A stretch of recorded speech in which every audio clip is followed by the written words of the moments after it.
अस्सलामु अलैकुम वरहमतुल्लाहि वबरकातुहू। बिस्मिल्लाह वस्सलातु वस्सलामु अला रसूलिल्लाह। मौजूद नाज़रीन किराम, नेक औरत, नेक बीवी अल्लाह ताला का बहुत बड़ा करम होता है। जिस शख्स को, जिस घराने में अच्छी खातून आ जाए, नेक खातून आ जाए।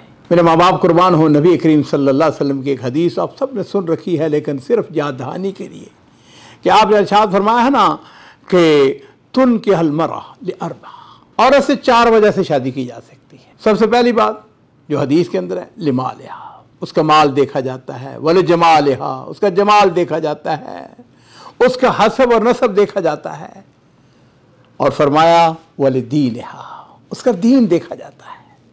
अब इन 4 खूबियों में नबी करीम सल्लल्लाहु अलैहि वसल्लम ने जिस बात की तरफ हमारी रहनुमाई फरमाई वो क्या है? फज़फुर बिज़ातिद्दीन तारिबत यदाक। आपने फरमाया दीन को तरजीह दो। एक शख्स की शादी हुई है खातून के साथ, नेक खातून थी, अच्छी खातून की, अच्छे घराने से थी। अल्लाह ताला ने उसको उसमें से औलाद दी, बच्चे पैदा हुए, अल्हम्दुलिल्लाह, स्कूल गोइंग हो गए, इसका अपना इसकी सरकारी नौकरी थी, घर खैर किराए पर था, लेकिन अच्छी गुजारा, बीवी अच्छी हो, नेक हो, घर में सातें होती हैं, खुशियाँ होती हैं।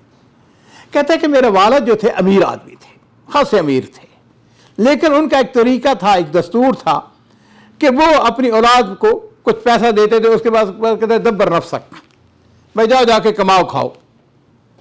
कहते मेरे वालिद ने माशाअल्लाह उसकी खासी औलाद थी।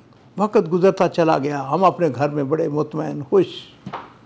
कुछ अरसा गुजरा, ये तो एक दुनिया का दस्तूर भी है ना अजीज़ों कि वालिद साहब की डेथ हो गई। कहता है कि जब वालिद साहब की वफ़ात हुई तो ताज़ियत के दिन गुजरे, तो हमें पता था कि वालिद साहब की माशाअल्लाह बहुत बड़ी जायदाद है।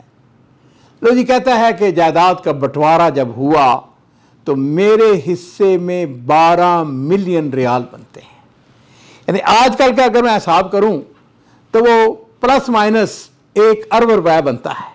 1 अरब से थोड़ा से कम बनते हैं। बहरहाल बहुत बड़ी रकम है जी, कि बैठे बैठाए किसी शख्स को 12 मिलियन रियाल मिल जाए।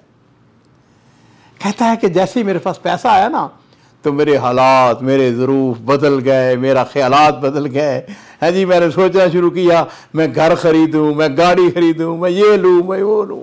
कहता मैं इसी शशपंज में था, एक शख्स मेरे पास आया, दोस्त था, बैठ गया मेरे पास, मुझे आन के कहने लगा तुम्हारे पास पैसा आया है, मैं तुम्हें एक कारोबार ना बताऊँ।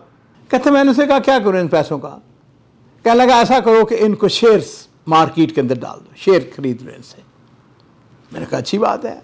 गौर व फिक्र किया, सोचा, और उसके बाद मैंने डरते डरते मैंने सिर्फ 5 लाख रियाल के मैंने शेयर खरीद लिए। उस ज़माने में बूम था। कहता है कि मैंने वो शेयर खरीदे, कुछ 2 हफ्ते गुजरे, 3 हफ्ते गुजरे होंगे, तो मैंने चेक किया तो वो 500 की बजाय 6,20,000 रियाल हो चुके थे। कहता हौसला बढ़ गया।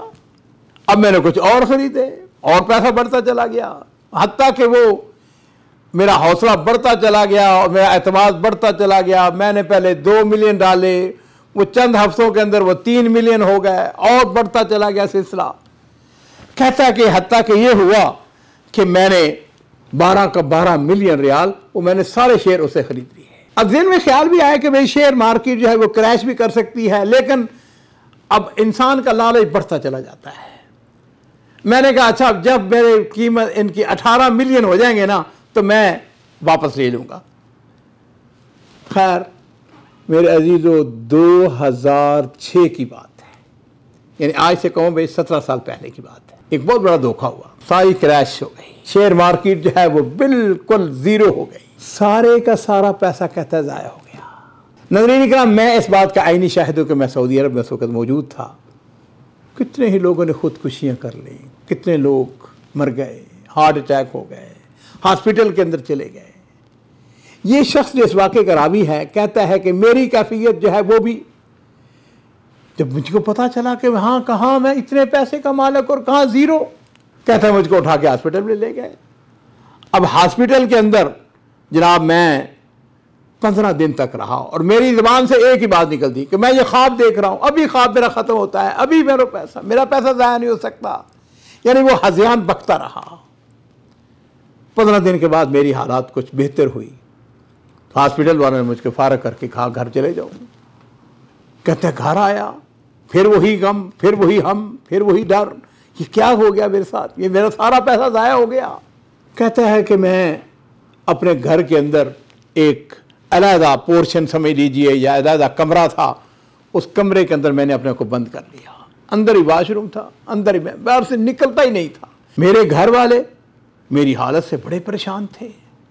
अब वो क्या करते कि वो खाना जो है वो दरवाजे के बाहर रख जाते, दरवाजा मैं खोलता और दरवाजा खाना अंदर रख लेता। 8 महीने गुजरे, 8 महीने। और मेरी कैफियत यह कि मैं लोगों से मिलने के लिए तैयार नहीं हूं।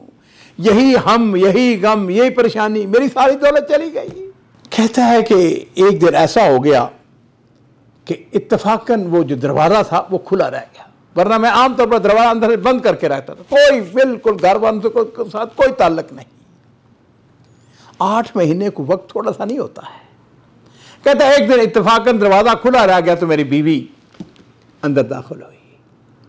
और मैंने पहले अर्ज किया था, इस कहानी का जो आगाज है वो ये था कि इसको जो बीवी मिली वो नेक खातून थी, दीनदार थी, उसके हाथ में कुरान पाक था। मुझे आके कहने लगी, अबू फलां, ये जो तुम परेशानी के अंदर हो, ये गम के अंदर हो, या हम के अंदर है, इससे अगर कोई ज़ात नजात दे सकती है तो अल्लाह ताला के फजल करम के बाद, अल्लाह की रहमत के बाद ये कुरान, ये किताब तुमको एक गम से निकाल सकती है। कहता है कि वो किताब को रख के जो है वो चली गई और मैंने कुरान पाक को पढ़ना शुरू कर दिया।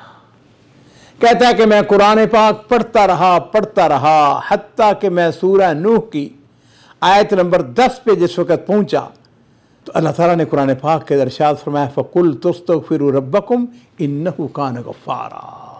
फिर ऐसा है कि अपने रब से, अपने परवरदिगार से माफ़ी मांगो कि वो बड़ा माफ़ करने वाला है। युरसिलिस समा अलैकुम मिदरारा, वो तुम पर आसमान से लगातार मींह बरसाएगा।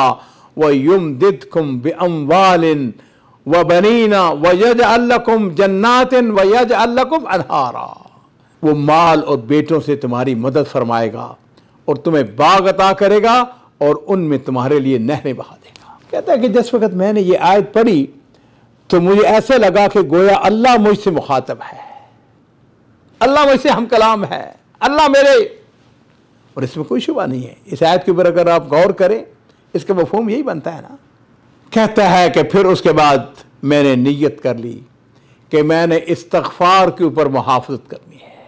फिर मैं उठते बैठते चलते फिरते अपने कमरे के अंदर जो है जब भी मुझको वक्त मिलता मैं पढ़ता रहता, अस्तग़फ़िरुल्लाह अस्तग़फ़िरुल्लाह अस्तग़फ़िरुल्लाह रब्बी मिन कुल्लि ज़ंबिन व अतूबु अलैह।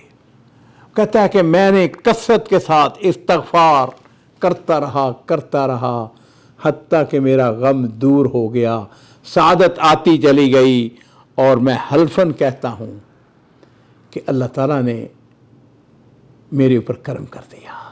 मेरे अहवाल, मेरे माली हालात बदलते चले गए और मैं हल्फन कहता हूँ कि इस वक्त मेरे बैंक में 13 मिलियन रियाल पड़े हुए हैं।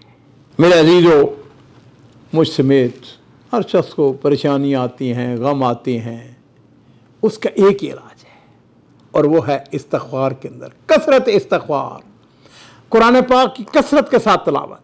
और एक और बात बता दूँ, कसरत के साथ दुरूद शरीफ। मेरे अजीज़ों, दुरूद शरीफ के बड़े फ़ज़ाइल हैं, बड़ी बरकतें हैं।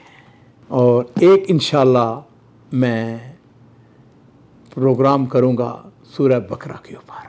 बहुत बहुत शुक्रिया।